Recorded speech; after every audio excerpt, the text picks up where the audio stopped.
came to rescue her, just like a knight in shining armor. Sorry pero bumaback out na ako sa usapan natin. Ngayon niya kailangan ng isang ina na willing isakripisyo ang lahat para lang ibigay ang kaligayahan ng anak niya. Don't you ever judge me as a mother. Dapat siya yung nandito para pagsilbihan ka. Nasaan ang kabit mo? Ando doon sa asawa niya. Siguraduhin ko hanggang salita lang yung mga kondisyones ni Philip. Babalik din sa akin yung hayop na yan. Andrew, Since are you out of your mind? Kagabi lang you're complaining about this guy tapos kinakipagalikan ka na sa kanya? Sinaktan ka ng gagong yan eh! Ikaw itong nagpahamak sa kanya. It's all my fault. Hindi ko dapat binigyan ng sakit ng ulo ang family ko. Despite what happened, nagpapasalamat talaga ako sa'yo. Dahil sa nangyari yun, bumalik sa akin si Alex. Kami na ulit ni Alex. Andrew. Baby? Ako ba tinatawag mo? O yung baby sa tiyan ko? Puro ka baby-baby. Paano naman yung nanay niya? Thanks to you and Dad for your stamp of approval sa relationship namin ni Alex. basta kung saan ka masaya, anak. Ba't parang hindi ka talaga masaya para sa akin, Ma? I just don't want you to rush into something serious. I don't know, Mom. It's just, with Alex, I feel like everything's perfect. Like I can go through anything.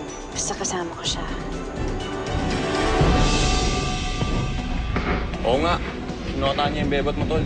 Kung ako sa'yo, re-respakan ko yun. Huwag mo lang galitin. Baka mamaya, respakan pa nga niya yun eh.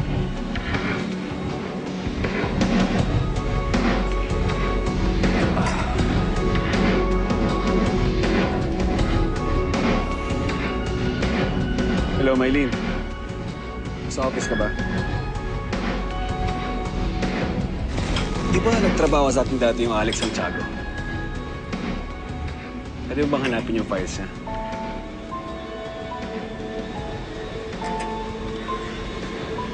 Sabi sa'yo eh, re-respakan niya. Mayimik nga kayo sila. Inom na lang kayo. Cheers, pare. Cheers, pare.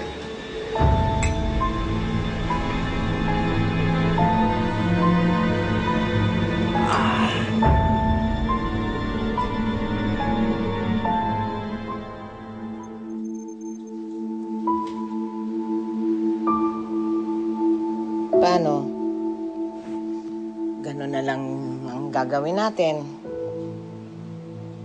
Maghihintay na lang tayo sa paglubo ng tiyan mo. Okay lang. Di buhay na lang ako. Papaano naman yan si Philip? Basta aasa na lang siya sa asawa niya.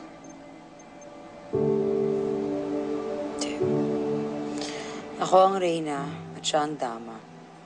Pag kumalembang ako, dapat sumulpot siya. Total, itong bata lang din naman ang concern niya. Eh, dito ang bata yung gagamitin ko para mapaamok ko uli siya.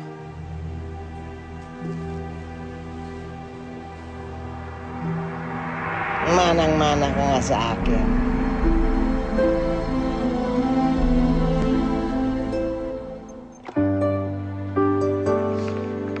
Kuya.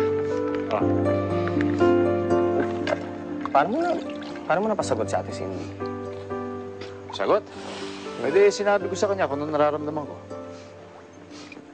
Bakit? Ikaw? Anong balita dun sa masahistang pinopormahan mo? Ha? Ano, tuloy-tuloy pa rin yata papaporma mo sa kanya, no? Eto, hindi mo pa yata kilala kung ano-ano pinagagawa mo sa kanya. Yun na nga eh. May nangyari na sa amin. Oh, Hindi pa nga kami magkakilala pero yun yung gusto kong mangyari. Makilala si Kimberly. Kimberly. Sigurado ko ba talagang Kimberly pangalan? Oo, bakit? Oo ba? Madalas, pag mga ganyan, hindi talaga nila binibigay totoong pangalan nila, no? Ito, di mo pa kilala masyado yung tao, napapasubo ka na. Kilalanin mo muna, siguraduhin mo kung sino. May iba yung pangalan, di ba? Kimberly. Hindi naman Ganda-ganda siguro. ng pangalan, no?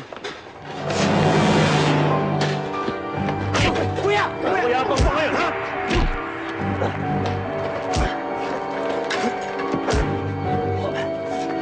Ano ko yan? Ha? Ano ko yan? Sige! Subukan nyo! Sige! Sige! Sabukan mukha nyo! Sigurado! Sige! Ano? Ano? Hanggang sa'yo? Ha? Ano? Tigisin mo! Pagsasabi kayo ito! Tayo tapos! Sipat na tayo! Ano sabi mo? Sipat na tayo! Tabati! Tarantado kayo! Natatanda ko mukha nyo! Ano? Basta ka. Ano ba nangyari? Ha? Gago yan ah! Franz? Ano nangyari? Ha? Ano ba? Siguraan ako, Tay. Hello? Sarge. May pakiusap sana ako sa'yo. At least, pre, nabigwasan mo, no? Kulang pa nga yun eh. Sa dami ng utang sa akin ng gago na yun.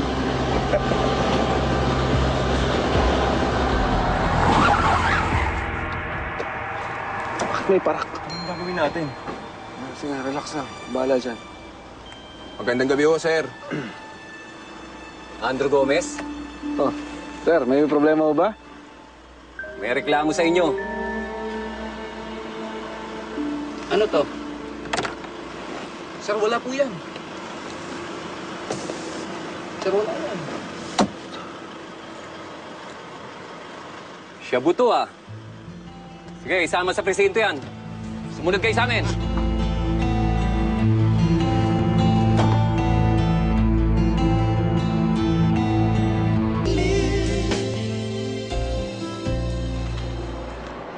Sa inyo ba nakuha to? Sir, pwede yung may tatawagan lang ako. Sige, bilisan mo.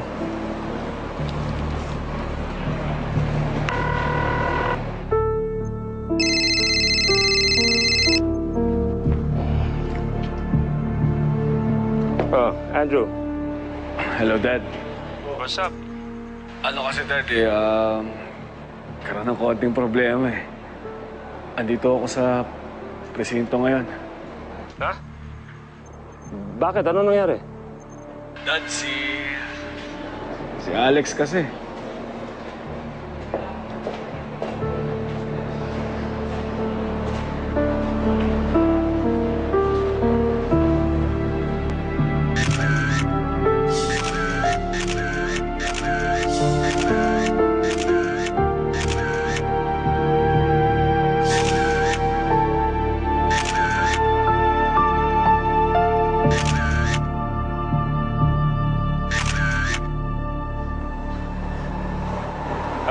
Andrew!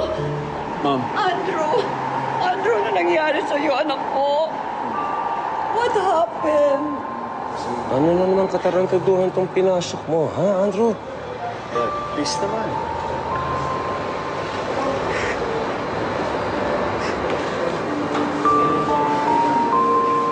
Alex Santiago. Hindi ko naman kailangan gawin ito eh. Kung ano man ang problema mo sa anak ko, napag-uusapan naman natin yan like mature people. Iurong mo na yung demanda. Mga polis na nakakausapin. At teka muna, kinakausap ka pa eh. Ayusin na natin to. Dito, ngayon na. Ano ba kailangan mo? Pera. Magkano? Pera? Bakit? Magkano bibigay mo? Ha? Piso? Huwag mo akong insultuhin, ha? Huwag mo akong insultuhin. Wala na akong magagawa sa anak mo. Nahulihan siya ng droga. Totoo ba yung sinasabi niya? Totoo ba? Ha? O ano? Pukonsintihin mo pa? Ano klase kang ama? Pukonsintihin ang anak na adik. Sa bagay, baka kaya naging adik yan dahil sa mga amang papaya kagaya mo. Bastos ka Larry! Larry! Larry! Narinig niyo yung sinabi niya? Pakaisama kita sa anak mo. Pasensya na. Sige, Santiago. Kami nang bahala dito.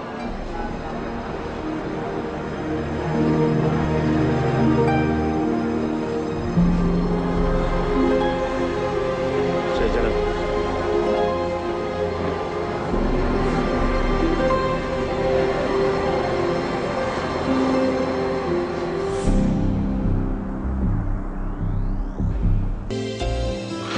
Oh, anak, kamusta na, ha? Dalas sa kulungan. Si Andrew pala yun, yung kapatid mo sa ama mo. Ano nangyari sa kanya? Ba't nagkakaroon yun, ha? Aba, ewan ko. Tangin niya yung tatay niya magaling. Pinabayaan niya si Andrew eh.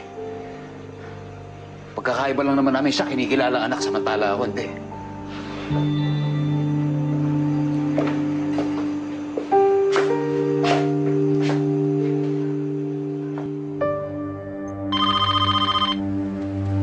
Sino ba itong gabing-gabi ng tawag pa ng tawag? Hello? Hello, Trining. Sino to? Si Larry. Si Cindy nandyan? Ay, naku, natutulog na. Ba't napatawag ka? Tungkol sa boyfriend niya, si Alex Santiago, pinakulong niya ang anak ko si Andrew Ano? Ano na naman ang ginawa ni Andrew? Bakit naman kailangan humantong pa sa presinto yung away nila? Naku ha, talaga naman basagulero yung Andrew na yan eh. Kaya mabuti na rin makulong siya. Auntie? May katwiran si Auntie Trining.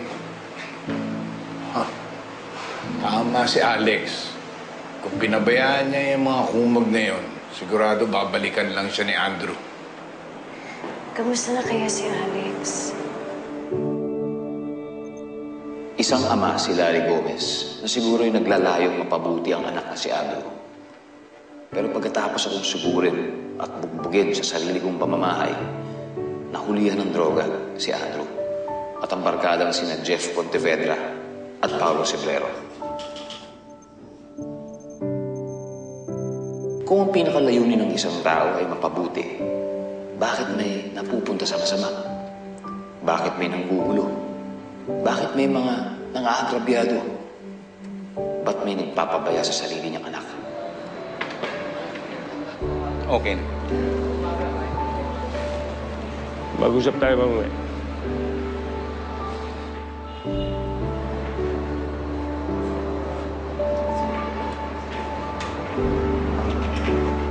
Kung may nakatakdang mahalin ang isang tao at may nakatakdang magmahal sa kanya, bakit may nakikiamot pa rin ang pag-ibig? Hello, Philip. Hello. Excuse me, guys. At bakit may pumapayag magbigay? Baby?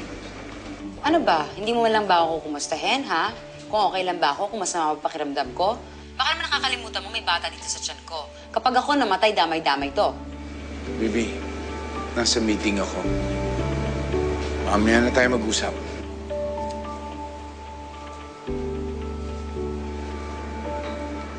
Isa lang sigurong sagot. Kahit tinatahak natin ang landas patungo sa kaligayahan, nadadapa pa rin tayo sa mga lubak sa daan. Philip, alam na ba ni Jennison tungkol sa bata?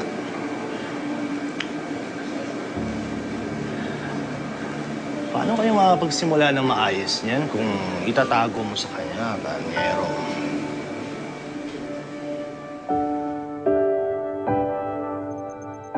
Nahuhulog tayo sa maling direksyon, sa maling desisyon. Kaya tayo nasasaktan. Kaya tayo nalulungkot. Philip, bakit ka napauwi? May nakalimutan ka ba?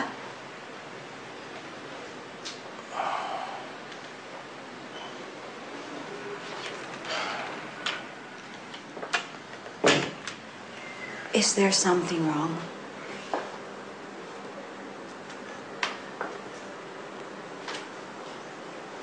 Janice,